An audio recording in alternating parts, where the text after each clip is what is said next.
শিৱসাগৰ বেতবাৰী কাকতি গাঁৱৰ এজন ব্যক্তিৰ বাসগৃহত অবৈধভাৱে মজুত ৰখা ডিজেল ভৰ্তি টেংকিত এজন যুৱকৰ মৃতদেহ উদ্ধাৰ হোৱা ঘটনাই চাঞ্চল্যৰ সৃষ্টি কৰিছে।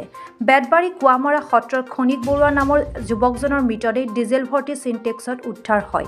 মনোজ দত্ত নামৰ ব্যক্তিজনৰ ঘৰৰ চৌহদত অবৈধভাৱে মজুত কৰি থোৱা ডিজেল ভৰ্তি চিনটেক্সত উদ্ধাৰ হয় মৃতদেহ। ঘটনা সন্দৰ্ভত আটক কৰিছে মনোজ দত্তৰ পুত্ৰ কৌস্তৱ দত্তক। কৌস্তৱ দত্তৰ সৈতে লগ লাগি খনিক বৰুৱাই চোৰাং তেলৰ বেহা চলাই আহিছিল বুলি তথ্য পোহৰলৈ আহিছে।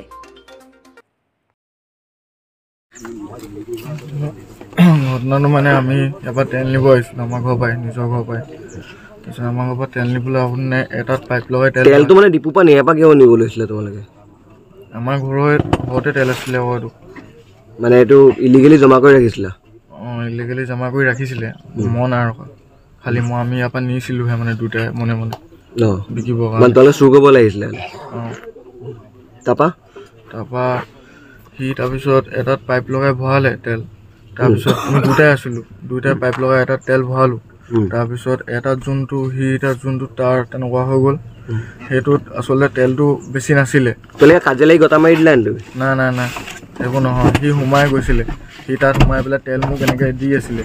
তাৰপিছত এচুটত তাৰ চাগে অকণমান চেঞ্চলেছ টাইপ হৈ গ'ল নেকি, তাত থাকিলে মানে চিচা লেখীয়া হৈ যায়। কিবা খাই আছিলে নেকি? খাই আছিলে। তাৰপিছত তাত সি মানে এনেকৈ মানে চিঞৰি দিলে। চিঞৰি দিওঁতে আমাৰ ঘৰৰ পৰা মানুহ গৈছিলে ওলাই। তাৰপিছত মানুহ ওলাই যাওঁতে মই এডোখৰত আহি পেলাই ৰখি দিলোঁ এই ৰাস্তা কিনাৰত। তাৰপিছত যেতিয়া মাহঁতে চিঞৰিছিলে ক্ষণিকটো ওলোৱা নাই কেলৈ বুলি, তাৰপিছত মই তেতিয়া গৈ পেলাই একদম দৌৰি মেলি একদম ময়ো গৈ পেলাই লগালগ সোমাই দিলোঁ তাত। তাৰপিছত ময়ো তাক এনেকৈ দাঙি আনিব পৰা নাই, মোৰ তাত উশাহ চোশাহ নোপোৱা হৈ গ'ল। তাৰপিছত আকৌ মাথাটো দাঙি মেলি এনেকৈ চালোঁ। তাৰপিছত মই একদম দৌৰি গৌতমক আনিবলৈ গ'লোঁ। তাৰপিছত আমাৰ পাপাহঁতে এওঁলোকৰ ঘৰৰ মানুহজন আনি কৰিবলৈ বিচাৰিলে। তাৰপিছত তেওঁ মানে ক'লে বোলে তেওঁ নকওঁ বুলি কৰিলে। তাৰপিছত এই সিমান তাৰপিছত মই কি ক'লোঁ কৰিলোঁ।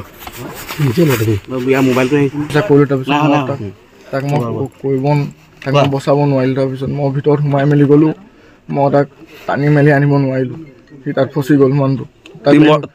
তুমি ঠেলি মেলি দিয়া নাছিলাতো? নাই সেইবোৰ একো কৰা নাই। তোমালোকে চুৰি কাৰবাৰটো কিমান দিনৰ পৰা কৰি আছা? চুৰি কাৰবাৰটো বেছি একো তেনেকৈ কৰা নাই। আমি 3-4 দিনমান এনেকৈ নিবলৈ আহিছিলোঁ আজি সেইটোও। ঠিক আছে দিয়া। নাম আৰু কি হৈছিলে ঘটনাটো? নিশা প্ৰায় আঢ়ৈটামান বজাত আৰু এটা মাত শুনিছোঁ, আয়ো বুলি কোৱা। তেনেকুৱাতে কি হ'ল কি নোহোৱাকৈ আমি ভাবিছিলোঁ ওচৰৰ ককাইদেউৱে চিঞৰিছে বুলি ভাবিছিলোঁ। কিন্তু ওচৰৰ ককাইদেউ বুলি বাহিৰলৈ দুৱাৰখন খুলি আহি চাইছোঁহি, মানুহ নেদেখিলোঁ। তাৰপাছত তালৈ সেইফালে গ'লোঁ, তাত দেখিলোঁগৈ আপোনাৰ ল'ৰাটোৱে খালক কৰি আছে। লগত কৌস্তৱ দত্ত মোৰ ল'ৰাটো আছে। মোৰ ল'ৰাটো থাকোঁতে তাৰপিছত জামটো এনেকৈ পেলাই দিবলৈ বিচাৰিলোঁ। মই বোলো যেনে তেনে বচাওঁ, সি মানে জোপ খাই গৈছে নহয়, উঠি গৈছে। আঁঠুমান তেল পানী আছে। তাৰপাছত পেলাব নোৱাৰি পেলাই মই ভিতৰলৈ আহি পেলাই দাখনে জামটো কাটি দিলোঁ। তেতিয়া মানে লৰচৰ নকৰা দেখিলোঁ, মই নচুলোঁ ভয়তে। আপোনালোকে তেলৰ ষ্টকটো কিমান দিনৰ পৰা হৈ আছে? এইটো প্ৰায় 2 মাহমানৰ পৰা কৰি আছে। কোনে কৰি আছে? এই মই ল'ৰাটো আৰু মোৰ ল'ৰাটো আৰু ডিপু বুলি কয় এটা।